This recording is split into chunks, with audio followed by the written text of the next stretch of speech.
আমাদের আজকে বাংলা মায়ের জন্মদিন, বাংলা বাঘিনীর জন্মদিন, যিনি পিছিয়ে পড়া বাংলাকে এগিয়ে নিয়ে গেছেন, বাংলার বুকে কাটাকাটি খুনোখুনি রাহাজানি যিনি বন্ধ করেছেন, উন্নয়নের পথে সারা বাংলার মানুষকে যিনি হাঁটতে শিখিয়েছেন, সেই মায়ের আজ জন্মদিন।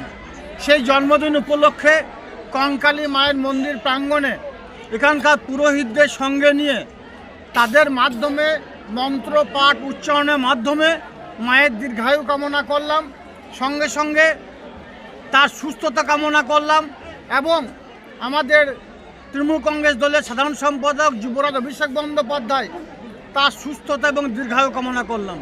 সঙ্গে সঙ্গে এখানে দেখতে পাচ্ছেন বীরভূম জেলার বিভিন্ন প্রান্ত থেকে মামাটি মানুষের সৈনিকের এসেছে।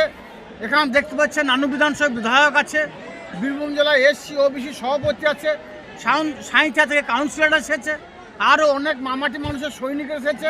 নানুর বিধানসভার বিভিন্ন প্রান্ত থেকে আমার কন্যাশ্রী বোনেরা এসেছে।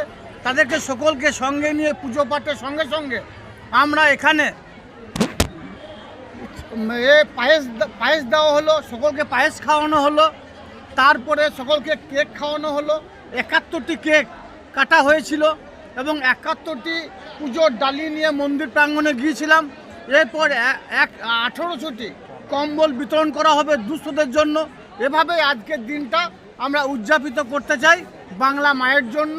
সেটাই আমরা সংঘবদ্ধভাবে আপনাদের সাপেক্ষে নানুর পঞ্চায়েত সমিতির সভাপতি, বোলপুর শ্রীনিকেতন পঞ্চায়েত সমিতির সভাপতি থেকে শুরু করে ত্রিস্তর গ্রাম পঞ্চায়েতে উত্তীর্ণ সমস্ত জনপ্রতিনিধি এবং কঙ্কালতলা অঞ্চলের অঞ্চল সভাপতি শুরু করে এখানকার ধারক বাহক যারা আছেন সকলে এখানে উপস্থিত আছেন আজকে অনুষ্ঠানটাকে সাফল্যমণ্ডিত করার জন্য। আপনারা জানেন প্রত্যেক বছরই যখন আমাদের যুবরাজের জন্মদিন হয়, আমাদের মায়ের বঙ্গজননী মমতা বন্দ্যোপাধ্যায়ের জন্মদিন হয়, আমরা সকলেই এই কঙ্কালী মায়ের মন্দির প্রাঙ্গণে এসে উপস্থিত হই তার দীর্ঘায়ু এবং সুস্থতা কামনা করার জন্য। 1800 জন দুস্থ মানুষকে কম্বল এখান থেকে বিতরণ করা হচ্ছে। যদিও এটা আমরা প্রতিনিয়ত এখান থেকে করে থাকি, কিন্তু আজকে আমাদের কাছে বিশেষ দিন।